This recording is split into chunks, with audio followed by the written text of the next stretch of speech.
بات ہو تو معلوم کر لو. اگر نماز میں ہماری زکوٰۃ نکل جاتی ہے تو امام صاحب کے ساتھ جو تشہد میں بیٹھتے ہیں تو اتحیات پڑھ کے چپ خاموش ہو جائیں یا درود بھی پڑھ سکتے ہیں؟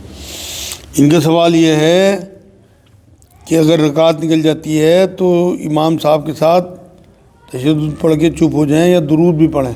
بھائی امام ابو حنیفہ صاحب تو منع کرتے ہیں درود نہیں پڑھنا چاہیے، وہ تو سجدہ سہو تک کی بات کرتے ہیں، لیکن اگر کوئی پڑھ لے تو کوئی حرج نہیں ہے میرے نزدیک. اچھا، اگر نماز کے دوران کسی کا صدر کھل جائے، پیچھے سے ٹی شرٹ اڑ جاتی ہے، شرٹ اڑ جاتی ہے اور محسوس بھی ہو جاتا ہے لیکن نماز پوری کرنی ہوتی ہے، اگلی رکعت بھی پڑھنی ہوتی ہے، تو اگر اس کو بار بار لیں گے تو نماز ڈسٹرب ہوگی اور پھر بھی کھل جاتی ہے، تو اس دوران ہمیں نماز کو دہرانی پڑے گی یا سجدہ سہو سے کام چل جائے گا؟ ان کا سوال یہ ہے کہ نماز میں سطر کھلا بار بار تو نماز دہرانی پڑے گی یا سجدہ سہو سے کام ہو جائے. بھائی دہرانی چاہیے نماز، آپ کا سطر ہی کھل گیا اور پیچھے والوں کی بھی نماز آپ خراب کر رہے ہیں. لوگ اکثر اس طرح کی لائن وہ پہنتے ہیں کہ جینسیں اور پینٹیں کے ہپ لائن نظر آتی ہے، تو اس سے تو لوگوں کی نمازیں خراب ہوتی ہیں. بہت احتیاط کرنی چاہیے اس معاملے میں. اسی لیے تو قرآن میں اللہ نے کہا کہ جب بھی مسجدوں میں جاؤ زینت دار کپڑے پہن کے جاؤ، مطلب طریقے کے کپڑے. شوہر اپنی کمائی اپنی ماں بہنوں کو دیتے ہیں، میری سیلری سے گھر خرچ چلتا ہے، کیا کروں؟ ان کا سوال یہ ہے شوہر تو اپنی کمائی ماں بہنوں کو دے دیتے ہیں اور گھر کی جو خرچ ہے وہ میری سیلری سے چلتا ہے، عورت کی سیلری سے. کیا کروں؟ چلاتی رہے میری بہن، مجبوری ہے، اب تو صبر کرنا پڑے گا. ویسے تو قرآن میں جو ہے گھر کا جو خرچ ہے وہ مرد پہ ڈالا اللہ نے، مگر اب وہ جب وہ کر ہی نہیں رہے اور وہ اپنی کمائی کو غلط طریقے سے، ماں بہنوں کو بھی حق ہے اپنی ماں کو ضرور دے لیکن اتنا جتنا حصہ اللہ نے طے کر دیا، باقی بیوی بچوں کا حق ہے. اصل تو اصول یہ ہے کہ عورت کو اللہ نے گھر کے لیے پیدا کیا، آپ کو جاب نہیں کرنی چاہیے. وہ جو کام کرتے ہیں اس سے گھر چلنا چاہیے اور آپ کی جاب چھڑا کے آپ کو ہاؤس وائف بنائیں اور اپنے بچوں کی تربیت کرائیں. کیا بیوی پر گھر کے کام واجب نہیں ہے؟ آج کل نہیں کرتی. ان کا سوال یہ ہے بیویوں پہ کیا گھر کے کام واجب نہیں ہے؟ آج کل بہت سی لڑکیاں عورتیں نہیں کرتی. بالکل یہ تو ٹھیک بات ہے کہ عورتوں پہ گھر کے کام جو ہیں وہ واجب نہیں ہے، لیکن ایک تواتر سے چلا آ رہا ہے کہ گھر کا نظام عورت سنبھالتی ہے اور کرنا چاہیے. اور گھر کے کام آج کل جو زیادہ ایجوکیٹڈ ہیں وہ سمجھتی ہیں ہم گھر کے کام کیوں کریں، اور مرد کے پیسے سے نوکر رکھتی ہیں، اسی لیے اتنی صحت خراب ہے. آپ پہلی عورتوں کو دیکھ لو، اصل میں کوئی حضرت فاطمہ حضرت عائشہ سے زیادہ تھوڑی ہے. حضرت فاطمہ جب وہ میں نے آپ کو ایک دن بتایا تھا مال غنیمت میں جب کچھ غلام آئے تو نبی اکرم صلی اللہ علیہ وسلم کی خدمت میں حاضر ہوئی اور تو حضور نے دیکھ بھی لیا کہ کواڑ کی اوٹ میں کھڑی تھی. پھر جب گھر پہنچے تو حضور نے پوچھا کیوں آئی تھی، کہ حضور مجھے پتہ لگا تھا کچھ غلام آئے تھے اور ہاتھوں پہ ٹھیٹیں پڑ گئیں، چکی چلاتے مشک ڈھونڈتے پانی کی کندھوں پہ نشان آ گئے، تو کچھ ایک آدھ غلام ہمیں مل جاتا. تو نبی اکرم صلی اللہ علیہ وسلم نے یہی فرمایا کہ ہمارے لیے جو ہے دنیا قید خانہ ہے اور آخرت ہے اصل تو ہمارا گھر، اور تو یہ تسبیح پڑھ لیا اگر یہ تیرے لیے غلام سے بہتر ہے. وہ جو تسبیحات میں آپ پڑھتے ہو وہ جبھی نبی اکرم صلی اللہ علیہ وسلم نے بتائی کہ 34 بار اللہ اکبر، 33 بار سبحان اللہ، 33 بار الحمدللہ.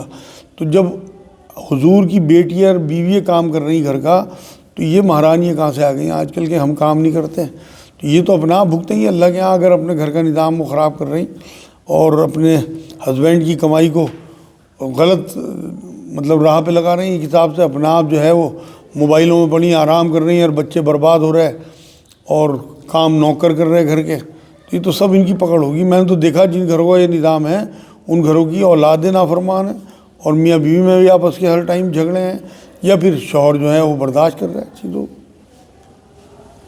آج لوگ صحابہ پر انگلیاں اٹھاتے ہیں، بہت سے لوگ حضرت ابوبکر، حضرت عمر رضی اللہ وغیرہ پر، بہت سے لوگ حضرت معاویہ وغیرہ پر انگلی اٹھاتی رہتے ہیں، کیا یہ ٹھیک ہے؟ بہت اچھا سوال ہے بھائی ان کا. یہ آج کل واقعی دیکھنے کو مل رہا ہے کہ لوگ صحابہ اکرام کے بارے میں الٹی سیدھی باتیں کرتے ہیں. بہت سے لوگ تو حضرت ابوبکر صدیق، حضرت عمر وغیرہ کے بارے میں، اور بہت سے لوگ حضرت معاویہ، حضرت ابو سفیان رضی اللہ تعالیٰ اجمعین کے بارے میں کہتے رہتے ہیں. یہ بہت محتاط رہنے کی بات ہے بھائی. جنہیں قرآن میں اللہ یہ کہہ چکا کہ میں ان سے راضی ہوا، یہ میرے سے راضی. آپ کو اختلاف کا تو حق ہے، آپ نبی اکرم صلی اللہ علیہ وسلم کے علاوہ تمام لوگوں سے اختلاف کر سکتے ہو، لیکن ادب کے دائرے میں رہتے ہوئے بہت ادب احترام کرنا چاہیے. نبی نے فرمایا میرا ایک صحابی جو ہے وہ ستاروں کی مانند ہے. تو یہ ایسا نہ ہو کہ یہ آپ کی آخرت خراب ہو جائے اگر آپ زیادہ سخت بات ان کے بارے میں کریں گے. جو ہمارے دادا استاد ہیں مولانا مودودی صاحب, انہوں نے خلافت الملوک میں یہی تو غلطی کی تھی, جبھی تو ان کی اتنی زبردست جو ہے آج تک وہ ہے کہ لوگ ان کی کتابوں سے دور بھاگتے ہیں. تو اس لیے بہت محتاط رہنا چاہیے اس معاملے میں صحابہ کے بارے میں. ہاں کوئی اختلاف ہو آپ تو تحقیق کریں اور آپ کسی نتیجے پہنچ جائیں. بھائی میرے کتابیں ساری موجود ہیں, پچھلی تاریخ موجود ہے. آپ اگر کسی یہ تھوڑی کہ سنی سنائی آپ نے بات سنی اور آپ بھی کرٹیسائز کرنے لگے انہیں, بڑی مجال کی بات ہے بھائی, بڑی ہمت کی. میں تو یہ کہتا ہوں کہ بھائی اپنا حالات دیکھ لیں, کتنی گندے لوگ ہیں ہم, کتنی گندی ہماری زبانیں, کیسے ہمارے حالات ہیں, اور اتنے اونچے لوگوں کے بارے میں ہماری یہ گندی زبانیں جو ہیں وہ بات کریں. میری تو ہمت ہوتی نہیں بھائی. میں تو اسی لیے کبھی ان معاملوں میں کبھی بولتا ہی نہیں, کیونکہ وہ ان کا معاملہ, انہوں نے کیا کیا, کس طرح سے معاملہ ان کا اللہ دیکھے گا, وہ تو سب ان کا حساب کتاب اپنے آپ ہوگا. اچھا, سیدنا معاویہ کے بارے میں جو سب سے زیادہ کرٹیسائز کرتے ہیں ان لوگوں کے جو مولا ہیں, مولا علی, ان سے پوچھا گیا سیدنا معاویہ کے بارے میں رضی اللہ تعالیٰ کہ معاویہ کا اور میرا معاملہ اللہ کے معاملے میں ایک میزان میں طے کر دیا جائے گا, اور وہ حد سے زیادہ بڑھ جاتے ہیں. ان کے مولا تو کچھ اور کہہ رہے ہیں. ان کا سوال یہ ہے کہ جو حضرت علی کو زیادہ مانتے ہیں وہ حضرت معاویہ کو کرٹیسائز کرتے ہیں, جبکہ حضرت علی جو ہے وہ حضرت معاویہ کے بارے میں یہ بات کہہ کے گئے کہ ان کا میرا معاملہ اللہ کے ہاں ہونا ہے, جو بھی حساب ہوگا. بالکل صحیح بات ہے آپ کی. مولا کہتے ہیں دوست کو, جو اپنا والی دوست مولا حضرت علی کو مان رہے تو وہ یہ سمجھ لیں کہ ان کی تعلیمات پہ چلنا ان کے لیے ضروری ہے. صرف نام لینے سے یا علی کر لینے سے کام نہیں ہوگا, بلکہ ان کی تعلیمات پہ چلنا پڑے گا. تو اس لیے یہ ضروری ہے کہ جو تعلیمات وہ دے کے گئے حضرت معاویہ کے بارے میں وہ انہیں ماننی ہی چاہیے, چاہے ان کا دل چاہے یا نہ چاہے. ہماری تائی عدت میں ہیں, کیا وہ اور ان کے گھر والے عید پر نئے کپڑے پہن سکتے ہیں؟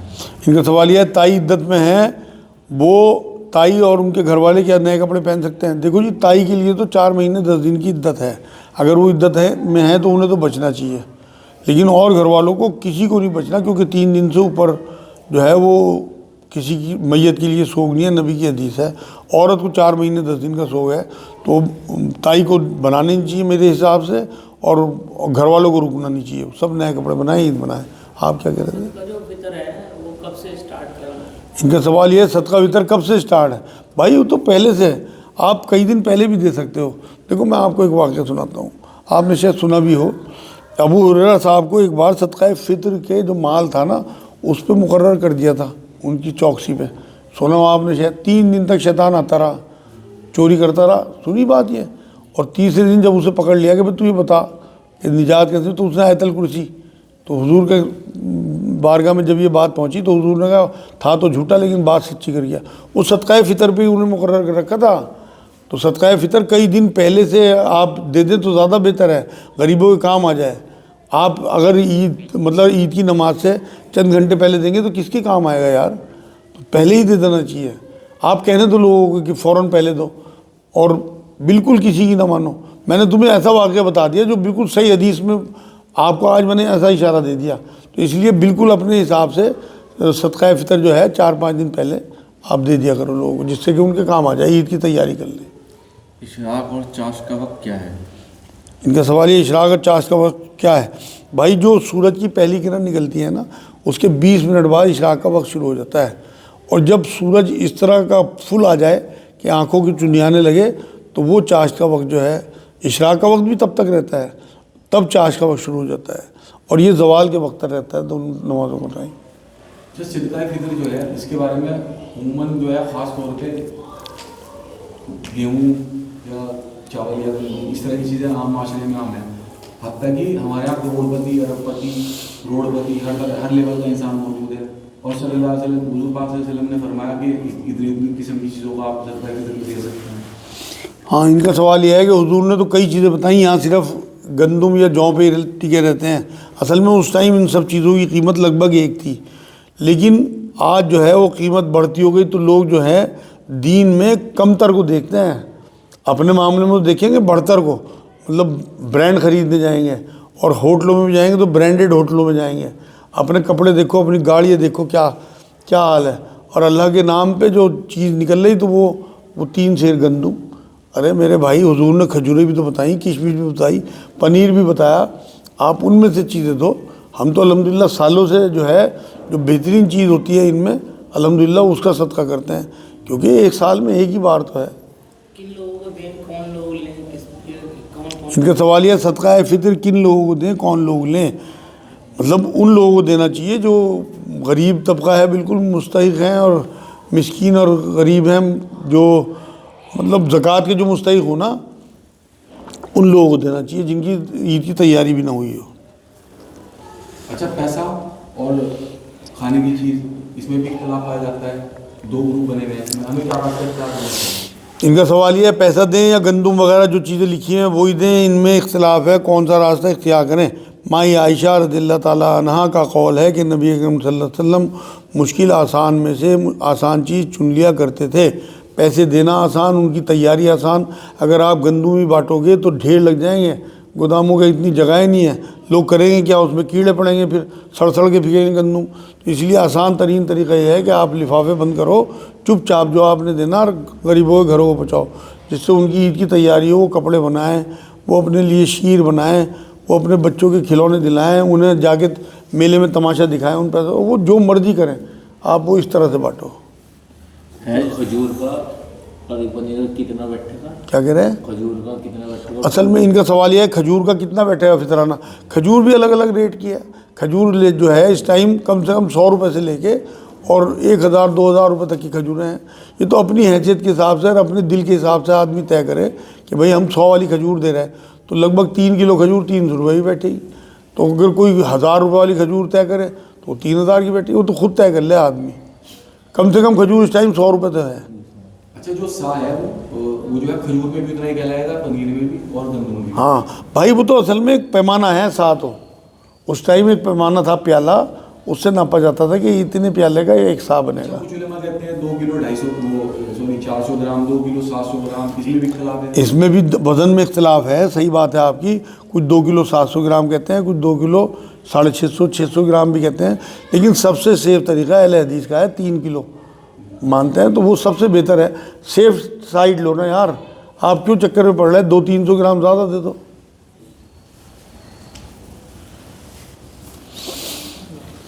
حج فجر سے پہلے بند ہونے پر روزہ رکھ کر پاک ہو کر نماز پڑھی کیا ٹھیک ہے؟ کیا جنبی کے لیے بھی یہ ٹھیک ہے؟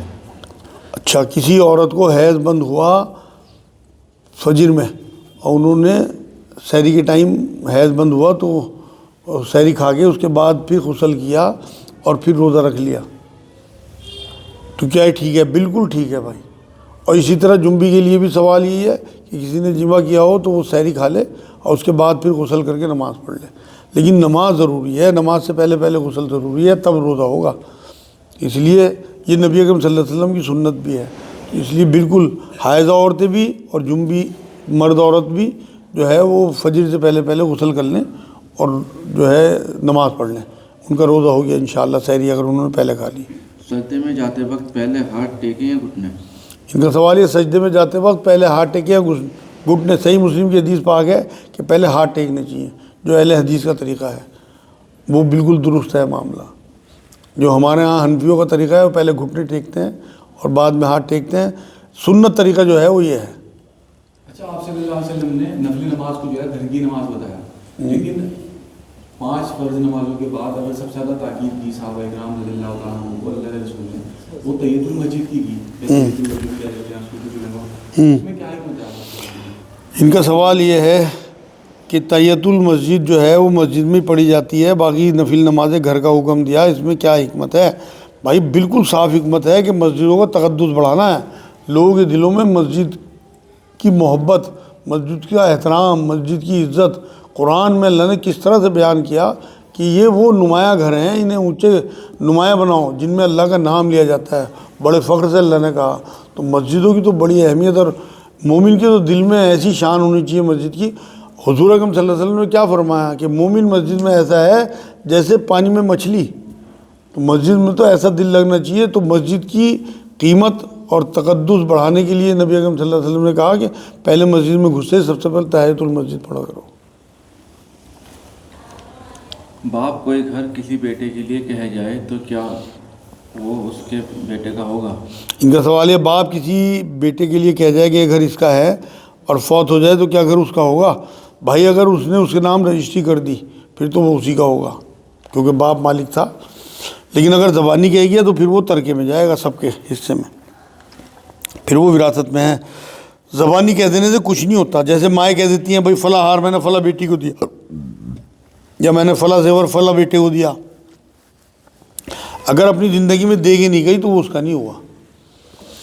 اگر باپ بیٹوں کو دے جائے بیٹیوں کو نہ دے تو کیا باپ کی پکڑ ہوگی؟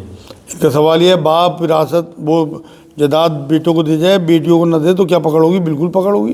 نبی اکرم صلی اللہ علیہ وسلم کے پاس ایک عورت آئی، کہنے لگی میں یہ مکان اپنے فلاں بیٹے کو دینا چاہتا ہوں، تو حضور نے تیرے اور بھی بیٹے ہیں کہ ہاں ہیں، کہ انہیں بھی تو نے ایسا ہی مکان دیا کہ نا، کہ پھر مجھے اس پہ بے انصافی پہ گواہ نہ بنا، تو یہ تو بے انصافی کہلائے گی، تو اس لیے بالکل بچنا چاہیے اس کام سے۔ اگر وہ ایسا کر بھی گئے تو بیٹوں کو یہ چاہیے کہ اپنی بہنوں کو اکٹھا کریں اور تمام چیزیں جو ہیں یہ ورثے میں لکھیں اور پھر سب میں بانٹیں، اپنے باپ کو پکڑ سے بچا لیں، اللہ کر دے ان کی یہ گناہ کو اللہ پھر معاف کر دے کہ وہ بیٹیوں کے ساتھ ناانصافی کر گئے۔ یہ ناانصافی ہے نبی اکرم صلی اللہ علیہ وسلم کی نظر میں۔ فطرہ ان کا بھی دینا جو گزر گئے۔ ان کا سوال یہ ہے کیا فطرہ ان کا بھی دینا ہے جو گزر گئے؟ نہیں بھائی، فطرہ آپ فطرے کی حکمت سمجھو۔ فطرہ جو ہے نا، نبی اکرم صلی اللہ علیہ وسلم نے جب پوچھا گیا تو حضور نے یہی فرمایا کہ تمہارے جو روزوں میں کوتاہی ہو جاتی ہیں ان کا کمپلسیشن ہے، تو وہ جو فوت ہو گئے ان کے تو روزے ہی نہیں ہے، تو ان کا کمپلسیشن ہی کوئی نہیں ہے۔ اچھا جو اس طرح کے لوگ ہیں جو روزہ نہیں رکھ سکتے، ان کی عمر اس تک پہنچ گئی، ڈاکٹر نے بھی کہا دیا کہ مشکل ہے روزہ 70-75 سال، تو ان کا جو فدیہ جائے گا وہ اسی دن سے شروع ہو جائے گا یا پھر عید کے بعد دینا شروع کر سکتے ہیں؟ ان کا سوال یہ ہے روزوں کا فدیہ جو بالکل نا امید ہو گیا ہے وہ روزوں کے بعد دیں فدیہ یا پہلے دن سے ہی دینا شروع کر دیں؟ زیادہ بہتر یہ ہے کہ پہلے دن سے ہی دینا شروع کر دیں، سیف سائڈ تو یہ ہے، ورنہ بعد میں بھی دے سکتے ہیں، اس میں کوئی ایسا کوئی خاص اصول نہیں ہے۔ اچھا زکوٰۃ بھی عید رمضان کے بعد دے سکیں یا رمضان میں دینی ہے؟ ان کا سوال یہ رمضان میں ہی زکوٰۃ دینی ضروری ہے کہ بعد میں بھی دے سکتے ہیں؟ بعد میں بھی دے سکتے ہیں بھائی، آپ نے رمضان میں حساب جوڑ لیا، یا آپ پہلے طے کر لو نا کہ آپ نے جنوری میں حساب جوڑنا ہے زکوٰۃ کا پورے سال کا اپنا، یا دسمبر میں جوڑنا ہے، رمضان میں جوڑنا ہے۔ اگر آپ نے رمضان کا طے کر رکھا تو رمضان میں آپ حساب جوڑ کے اور اپنے بزنس میں سے پیسہ نکال کے ایک طرف رکھ دیں، آپ کو مستحق نہیں مل رہا ہے بعد میں دیتے رہیں، لیکن پیسہ ایک طرف کر دیں، اس پیسے کو یوز نہیں کرنا آپ نے، ایک بار چٹھا جڑنے کے بعد وہ پیسہ آپ نے نکالنا ہی ہے ہر حال میں، اور پورے سال آپ دے سکتے ہو زکوٰۃ، یہ نہیں رمضان میں ضروری ہے۔ لوگوں نے تو رمضان میں سمجھ لیا نا کہ یہ زکوٰۃ کا مہینہ ہے، پورے سال اگر آپ رمضان سے پہلے لوگوں کو رمضان کی تیاری کے لیے زکوٰۃ دے دیں گے تو میرے نزدیک وہ اس سے زیادہ اجر کے باعث ہوگی انشاءاللہ۔ اچھا ایک سوال ہے چھوٹا سا، کسی بھائی نے پوچھوایا، تھوڑا دھیان سے سنیے گا۔ ایک بھائی نے اب تک میں نے کیا بے دھیانی سے سنی؟ تھوڑا کریٹیکل ہے معاملہ۔ اچھا بتا دو۔ بھائی کا کئی سال سے سونا اکٹھا ہوا تھا، ہاں تو سونار کے پاس تھا، ہاں کسی سال بڑھ گیا کسی سال کم ہو گیا ریٹ اس کا، جو بھی کوئی معاملہ تھا اس کا، تو ہر سال وہ جوڑ کے رمضان میں اس کی زکوٰۃ دیتا تھا۔ اب شعبان میں اسی سال اس کی ہوئی شادی ہوئی، اب اس نے وہ ہینڈ اوور کر دیا اپنی وائف کے، اب اس کے گھر کا سونا اور اس کے میاں کا سونا وہ مل گیا اکٹھا ہو گیا، اب اس نے تو نکال دیا اپنے نصاب سے اس کو سننے کو، کیونکہ تو اس نے ہینڈ اوور کر دیا اپنی وائف کے۔ اب اس کی جو وائف ہے وہ شعبان سے جوڑنا شروع کرے گی سال اس کا، یا پھر اسی دوران سے شروع کرے گی جس سال سے اس نے زکوٰۃ دینی چھوڑی تھی؟ ان کا سوال یہ ہے کہ وائف کے پاس سونا آنے کے بعد وہ کب سے دینا شروع کرے گی زکوٰۃ؟ اصل تو یہ ہے جب اس کے پاس ایک سال گزر جائے گا وائف کے پاس تب سے دینا شروع کرے گی۔ شادی جس دن اس کے ہاتھ میں آیا اس کے بعد ایک سال تک اپنے پاس رکھ کے بنا زکوٰۃ دیے، جب ایک سال گزر جائے گا تو پورا تول کے اس کے حساب سے اس کا نصاب نکال کے اب پھر زکوٰۃ دینی شروع کرے گی۔ وما علینا الا البلاغ۔ اللہم صلی اللہ سیدنا محمد وعلی آل سیدنا محمد وبارک وسلم۔ یا اللہ ہم نے جو پڑھا سنا اس پہ عمل کی توفیق عطا فرما، ہمارا بیٹھنا قبول فرما۔ سبحان ربک رب العزت عما یصفون وسلام علی المرسلین۔ آپ کچھ پوچھ رہے تھے؟